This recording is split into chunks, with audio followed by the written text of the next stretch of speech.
Hello दोस्तों, आप लोगों का स्वागत है पगला एनिमे चैनल पे। तो आज हम लोग हैप्पी मैरिज की एपिसोड 10 को एक्सप्लेन करेंगे। तो चलिए जानते हैं इस एपिसोड की कहानी को बिना किसी देरी के। एपिसोड की शुरुआत में हम लोग क्योका को देखते हैं जो मियो के लेके अराता के घर के अंदर पहुंच चुका था। लेकिन क्योका जैसे ही घर के अंदर जाता है तो मियो को होश आ जाता है। मियो क्योका से कहती है कि मैं बिल्कुल ठीक हूँ, तुम मुझे नीचे उतार सकते हो। जिसके बाद जब वो दोनों अंदर जाते हैं तब वो काफी हैरान हो जाते हैं क्योंकि अंदर एक चेरी ब्लॉसम ट्री लगा हुआ था जो कि मिड समर के बीच में भी खिला हुआ था। यहाँ तक कि मियो को वो पेड़ अपना सा भी लगने लगता है। जिसके बाद वहाँ पे अराता आता है और वो उन लोगों से कहता है कि तुम लोगों का उसुबा हाउस के अंदर स्वागत है। उसुबा का नाम सुन के क्योका और मियो दोनों काफी हैरान हो जाते हैं। अराता उन लोगों को बताता है कि उसका असली नाम अराता उसुबा है, शुरू की तो बस उसका सरनेम है। यहाँ तक कि अराता मियो की सेम फैमिली से आता है, यानी कि वो मियो का कजिन ब्रदर है। यहाँ तक कि अराता को ये भी पता है कि क्योका यहाँ पे मियो के नाइटमेयर्स को रोकने के लिए आया है। क्योका कहता है कि ये जरूर उसुबा फैमिली का कर्ज होगा, इसी वजह से मियो को नाइटमेयर्स आ रहे हैं। अराता कहता है कि मैं इससे मना नहीं करूंगा, लेकिन मियो के बुरे सपने उसकी सुपर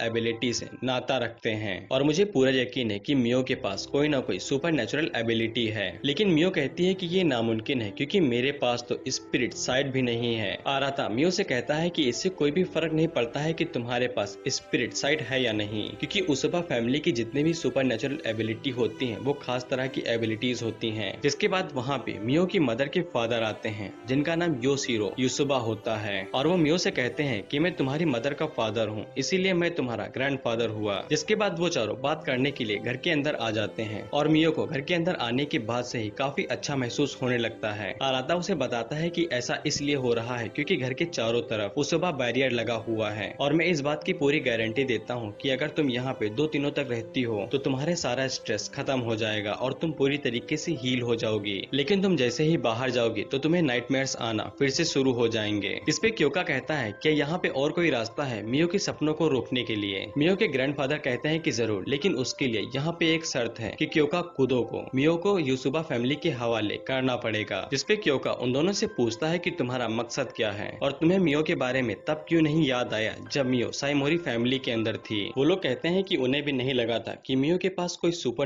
एबिलिटी होगी, लेकिन उन्हें हाल ही में पता चला है कि मियो के पास कोई सुपर एबिलिटी है जिसका नाम है ड्रीम साइट, जो कि किसी भी इंसान के सपनों के अंदर हस्तक्षेप कर सकती है और ये एबिलिटी बहुत खतरनाक है, इससे कई सारी आपदाएं आ सकती हैं। क्योंकि उनसे पूछता है तो तुम्हारा मियो के साथ करने का क्या प्लान है। वो लोग कहते हैं कि उसुबा फैमिली की एबिलिटीज काफी खास होती हैं, इसीलिए वो मियो को किसी और के हवाले बिल्कुल नहीं कर सकते हैं। बेसिकली वो लोग चाहते हैं कि क्योका मियो को छोड़ दे, इसीलिए क्योका उन लोगों के ऊपर गुस्सा होने लगता है। तो अराता उससे कहता है क्यों ना हम लोग मियो से ही पूछ लें कि वो किसके साथ रहना चाहती है। लेकिन मियो क्योका के बारे में सोचती है और कहती है कि मुझे कुछ भी नहीं पता है और वो अपने मन में सोचती है कि अगर वो क्योका के साथ रहती है तो इससे क्योका को और भी ज्यादा दिक्कतें होंगी। तो फिर अराता क्योका से कहता है क्यों ना हम लोग एक डुअल करते हैं और जो कोई भी जीतेगा वो मियो को रख सकता है। अगर तुम जीते तो मैं तुम्हें सिखा दूंगा कि मियो के नाइटमेयर्स को कैसे रोकना है और अगर मैं जीतता हूँ तो मियो हमारे साथ उसुबा फैमिली में रहेगी। क्योका डुअल करने के लिए मान जाता है, लेकिन अराता उसे बताता है कि ये एक सीरियस डुअल होगा, यानी कि इसमें जो कोई भी जीतेगा वो सामने वाले को मार सकता है। जिसके बाद वो दोनों डुअल करने के लिए बाहर आ जाते हैं। क्योका अपनी शॉर्ट का इस्तेमाल करता है, लेकिन अराता वहाँ पे गन का इस्तेमाल करता है। जिसके बाद क्योका अराता के ऊपर काफी तेजी से अटैक करता है और उसके ऊपर तलवार मार देता है, लेकिन वो बस अराता का एक क्लोन था। अराता इसी चीज का फायदा उठा के क्योका के हाथ के ऊपर गन शूट कर देता है, लेकिन इसके बावजूद क्योका फिर से उसके ऊपर अटैक करता है, लेकिन ये भी अराता का एक क्लोन था। अराता फिर से क्योका के ऊपर गन शूट करने की कोशिश करता है, लेकिन इस बार क्योका उसकी गन को ब्लॉक कर लेता है और उससे कहता है कि तुम्हारी एबिलिटी अब मेरे ऊपर और ज्यादा काम नहीं करेगी। इसके बाद अराता क्योका को एक बहुत जरूरी चीज बताता है जो क्योका के फायदे के लिए होगी। अराता क्योका से कहता है क्या तुमने कभी सोचा है कि उसुबा फैमिली के पास स्पिरिट साइट क्यों नहीं होती है, जबकि ग्यूटेस क्यूरियस के साथ बैटल करने के लिए स्पिरिट साइट काफी जरूरी होती है, क्योंकि उसुबा फैमिली की एबिलिटीज इंसानों के साथ फाइट करने के लिए होती हैं। जिसके बाद अराता वहाँ पे अपनी सुपर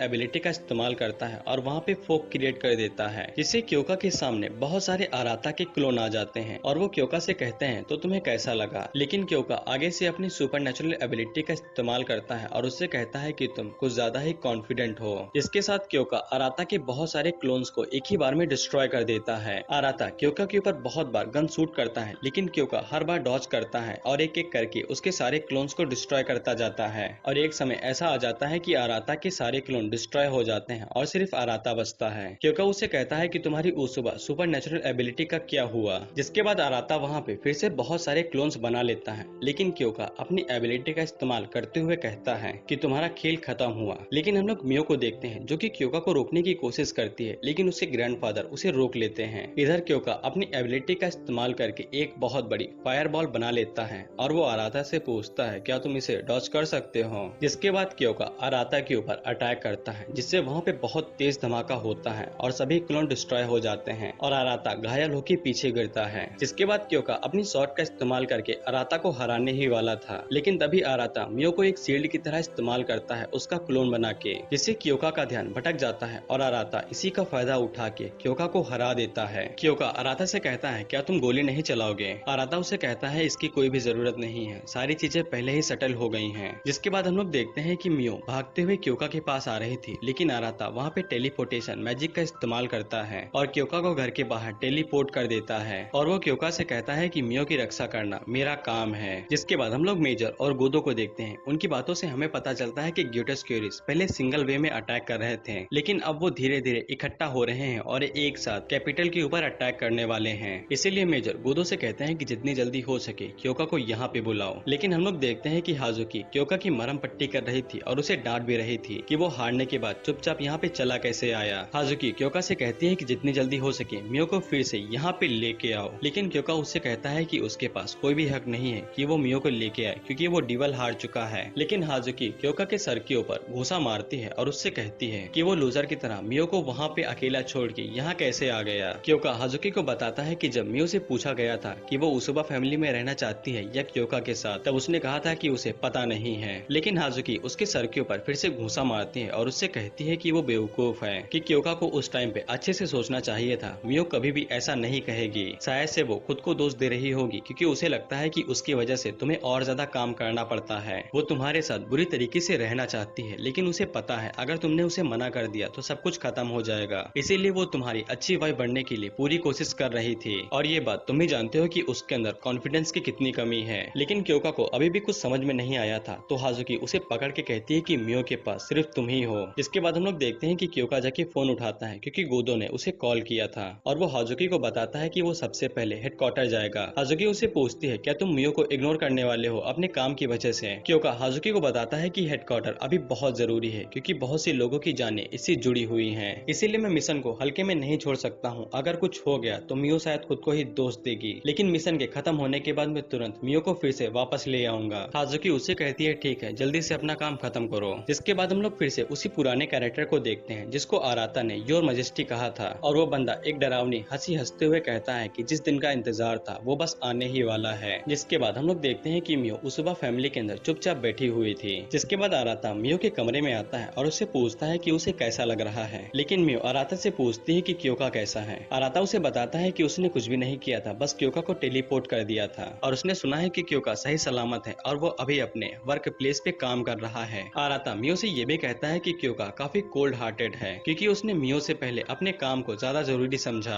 आराता ने ये लाइन जानबूझ के बोली थी ताकि मियो के अंदर जितना भी क्योका के लिए विश्वास बचा है वो खत्म हो जाए। जिसके बाद आराता जानबूझ के मियो की मदर की फोटो उसके सामने रख देता है। आराता मियो को बताता है कि उसकी मदर के पास जो एबिलिटी थी वो माइंड रीडिंग की एबिलिटी थी जिसको टेलीपैथी कहते हैं, और क्योंकि उसुबा फैमिली काफी खास तरह की फैमिली है इसीलिए उनकी एबिलिटीज भी काफी रेयर होती हैं। जिसके बाद आराता मियो को बताता है कि उसकी एबिलिटी का नाम ड्रीम साइट है। आराता ने जो कुछ भी ड्रीम साइट के बारे में पहले बताया था वो तो बस छोटा सा हिस्सा है। आराता बताता है कि ड्रीम साइट काफी शक्तिशाली एबिलिटी है क्योंकि ये एबिलिटी किसी के भी दिमाग के अंदर घुस सकती है जब वो सो रहे होते हैं और यहाँ तक कि उनके सपनों को भी मैनिपुलेट कर सकती है। और जैसा कि हमें पता है कि इंसानों को सोने की जरूरत होती है और इससे कोई भी फर्क नहीं पड़ता है कि वो कितने शक्तिशाली होते हैं, लेकिन उनके दिमाग को आसानी से मैनिपुलेट किया जा सकता है या यूं कहा जाए कि उनका आसानी से ब्रेन वॉश किया जा सकता है और उन्हें कंट्रोल किया जा सकता है। और सिर्फ इतना ही नहीं, मियो जैसे जैसे अपनी ड्रीम साइट को इम्प्रूव करती जाएगी तब वो पास्ट प्रेजेंट फ्यूचर को भी देख सकती है, वो भी क्लियरली। लेकिन मियो इस एबिलिटी के बारे में जान के काफी घबरा जाती है और आराता से पूछती है कि इससे पहले उसकी एबिलिटी क्यों अनलॉक नहीं हुई। तभी वहाँ पे मियो के ग्रैंडफादर आते हैं और वो कहते हैं कि इसके पीछे एक खास वजह थी, किसी ने जानबूझ के मियो की एबिलिटी को सील्ड किया था जो कि और कोई नहीं मियो की मदर थी। जिससे मियो और भी ज्यादा कंफ्यूज होने लगती है। मियो के ग्रैंडफादर उसे कहते हैं कि मैं तुम्हें शुरू से कहानी बताता हूँ कि तुम्हारी मदर ने तुम्हारी एबिलिटी सील क्यों की और उन्होंने साइमोरी फैमिली के अंदर शादी क्यों की। जिसी के साथ ये एपिसोड यहीं पे खत्म होता है।